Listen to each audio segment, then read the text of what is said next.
When it comes to media and technology within society, particularly mobile devices, people don't realize how much of an impact they actually have on our everyday lives.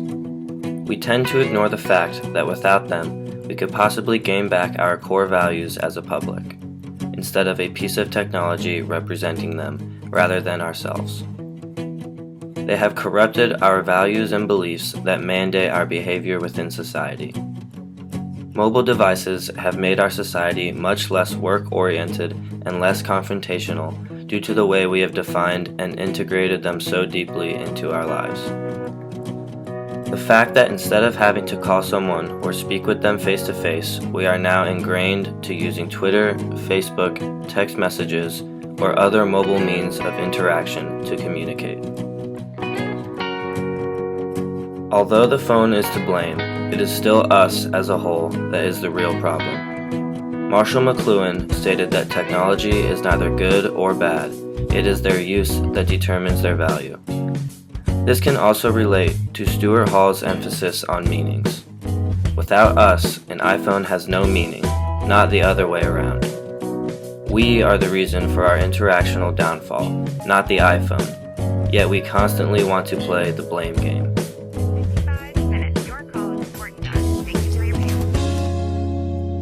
Rather than going outside to read the morning paper to catch up on current events, we can simply check Twitter or Google without having to get out of bed.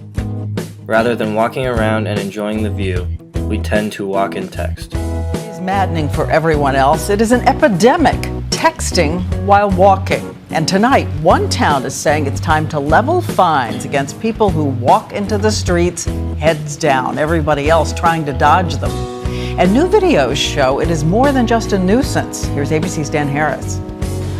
Texting and walking, that thoroughly modern epidemic. Look at this guy walk into a wall, or this woman walk into a mall water fountain. And check this out, a bear on the loose, and this man texting almost walks right into him. The videos are funny, but the problem is serious. According to the most recent numbers, more than 1,000 people went to emergency rooms because they got hurt while walking and distracted on the phone. Double the year before, which was double the year before that.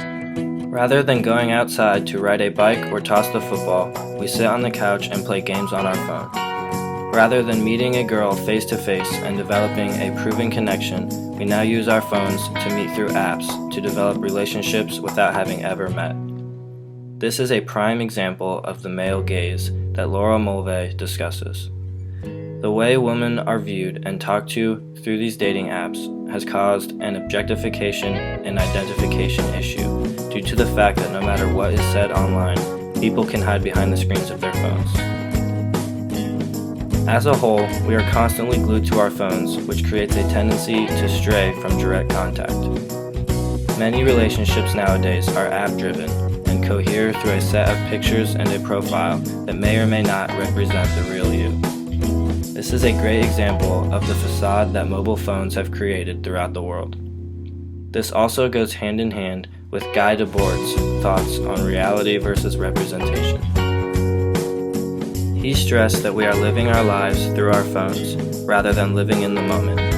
As a society, we are so caught up in reliving the moment that we forget to actually live it. This is becoming more and more the case when it comes to concerts and sports games.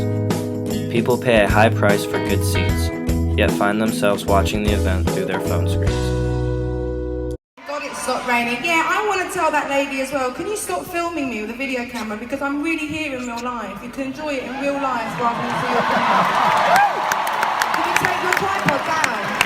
This isn't a DVD, this is a real show, and I'd really like you to enjoy my show because there's lots of people outside that couldn't come in. Our society is continuing to go in the wrong direction because our recent generations are born into this media movement. They are growing up with phones and other influential technologies at their fingertips. Also, with the participatory culture that Henry Jenkins analyzes becoming increasingly more popular, this societal feeling of regress will only grow. This new cultural technique is allowing everyday citizens to participate in the archiving, annotation, appropriation, transformation, and recirculation of media content, which is one of the many reasons iPhones thrive. Not only are they used for personal apps and communicating, they are being used to create, transform, and disperse information of your choosing. This is another reason participatory culture has caused our society to become much less active and involved. All in all, iPhones have their benefits, but as a whole, have caused our society to become less interactional and actively productive.